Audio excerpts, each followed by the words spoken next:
जय श्री कृष्णा दोस्तों। ठाकुर रणछोड़ जी अपने एक भक्त के साथ बैलगाड़ी में बैठकर आए। गुजरात में एक गांव है जिसका नाम डाकोर है। वहां श्री रामदास जी नाम के एक भक्त रहते थे। वे हर एकादशी पर द्वारका जाकर श्री रणछोड़ जी के मंदिर में पूरी रात कीर्तन करते थे और अगले दिन वापस लौट आते थे।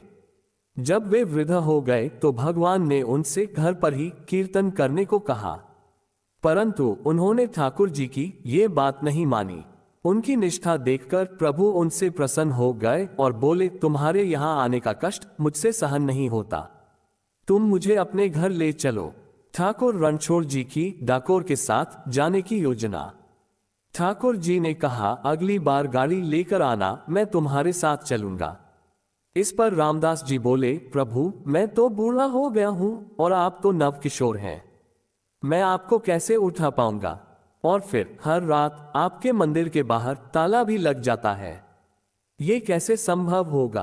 प्रभु मुस्कुराए और बोले, मैं मंदिर के पीछे की खिड़की खोल दूंगा, तुम मुझे वहां से ले जाना, मैं तुम्हारे लिए फूल जैसा हल्का हो जाऊंगा। तुम बस अगली बार गाड़ी ले आना, मैं तुम्हारे साथ चलूंगा। अगली बार रामदास जी ठाकुर जी को ले जाने के लिए बैलगाड़ी लेकर आए। सब लोग देख रहे थे कि ये तो हर बार पैदल और नंगे पैर आते थे, लेकिन इस बार वे गाड़ी से आए हैं। लोग सोचने लगे कि शायद वे बूढ़े हो गए हैं, इसलिए बैलगाड़ी से आए होंगे। रामदास जी मंदिर के पीछे गए जहां ठाकुर जी ने पहले से ही खिड़की खोल दी थी। ठाकुर जी ने अपना पूरा श्रृंगार और गहने पहन रखे थे। उन्होंने रामदास जी से कहा, मुझे अपने साथ ले चलो। रामदास जी ने निवेदन किया, प्रभु आप ये सारे गहने उतार दीजिए, ये सब आपके पुजारियों के काम आ जाएगा, और मुझे तो वैसे भी आपको ले जाने में डर लग रहा है, कृपया अपने आभूषण यहीं छोड़ दीजिए। भगवान ने सारे आभूषण उतारकर मंदिर में फैला दिए। इसके बाद उन्होंने कहा, अब मुझे अपनी गोद में ले लो। ठाकुर जी फूल जैसे हल्के हो गए थे। रामदास जी ने उन्हें गोद में उठाया और बैलगाड़ी में बिठा लिया। फिर वे डाकोर की ओर चल दिए। ठाकुर रणछोड़ जी हुए गायब और पुजारियों ने किया रामदास जी का पीछा। जब रणछोड़ जी के पुजारियों ने अगले दिन मंदिर खोला तो देखा कि मंदिर में हर जगह आभूषण फैले हुए थे और ठाकुर जी वहां नहीं थे। उन्होंने खुली हुई खिड़की देखी और समझ गए कि जरूर वह बैलगाड़ी वाला भक्ति ठाकुर जी को ले गया होगा। सभी पुजारी घोड़ों पर सवार होकर और भाला बर्छी लेकर ठाकुर जी को ढूंढने निकल पड़े। उन्होंने रामदास जी को ढूंढ लिया और उनका पीछा करने लगे। रामदास जी ने ठाकुर जी से कहा, प्रभु ये तो हमारा पीछा कर रहे हैं, अब हम क्या करें? पास ही एक तालाब था। ठाकुर जी ने रामदास जी से कहा, मुझे इस तालाब में छुपा दो। रामदास जी ने ठाकुर जी को तालाब में छुपा दिया। ठाकुर जी के पुजारी उन्हें ढूंढते हुए रामदास जी के पास आए और उनसे ठाकुर जी के बारे में पूछने लगे। जब रामदास जी ने कुछ नहीं बताया तो वे उन्हें भालों से मारने लगे। ठाकुर रणछोड़ जी ने रामदास जी के घाव खुद पर लिए। जब पुजारियों की नजर तालाब की तरफ पड़ी तो वहां से खून बहता हुआ दिखा। वे सभी दौड़ते हुए तालाब की ओर गए। उन्होंने देखा कि ठाकुर जी जल में खड़े थे और उनके शरीर पर भालों के घाव थे जिनसे खून निकल रहा था।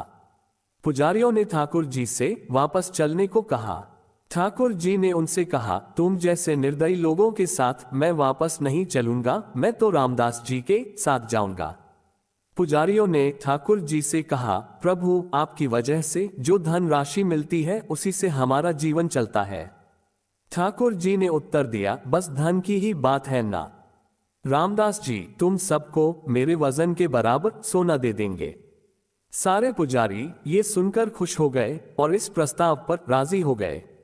ये सुनकर रामदास जी बोले, अरे प्रभु, एक तो आपने वैसे ही मुझे पिटवाया और अब कह रहे हो कि मैं इन्हें सोना दे दूं। मेरे पास सोना कहाँ है, मैं तो गरीब हूं। प्रभु ने सबको डाकोर चलने को कहा। रणछोड़ जी की लीला सोने का तौल। रामदास जी आगे आगे ठाकुर जी को बैलगाड़ी में लेके चले और ठाकुर जी के पुजारी अपने घोड़ों पर उनके पीछे पीछे चल रहे थे।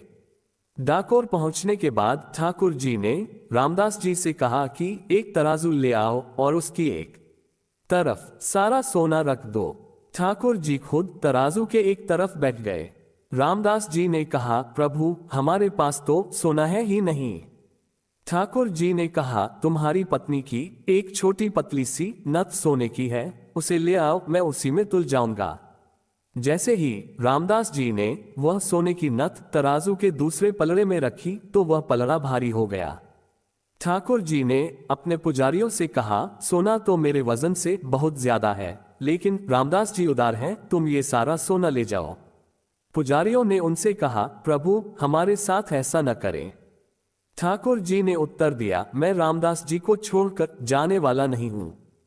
तब प्रभु ने अपना दूसरा स्वरूप प्रकट किया और अपने पुजारियों को साथ ले जाने के लिए दिया।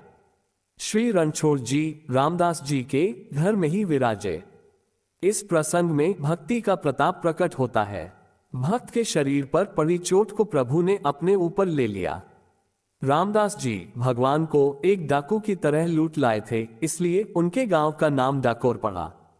आज भी श्री रणछोड़ भगवान को इस घटना की याद में पट्टी बांधी जाती है। तो दोस्तों, ठाकुर रणछोड़ जी और भक्त रामदास जी की कहानी आपको कैसी लगी हमें कमेंट बॉक्स में लिखकर जरूर बताएं। और अगर आप हमारे चैनल पर नए हो तो चैनल को सब्सक्राइब अवश्य कर ले और वीडियो को अपने दोस्तों व परिवार वालों को भी जरूर शेयर करें। और आज की हमारी यह वीडियो देखने के लिए आपका दिल से बहुत बहुत धन्यवाद। बोलो जय श्री कृष्णा, राधे राधे।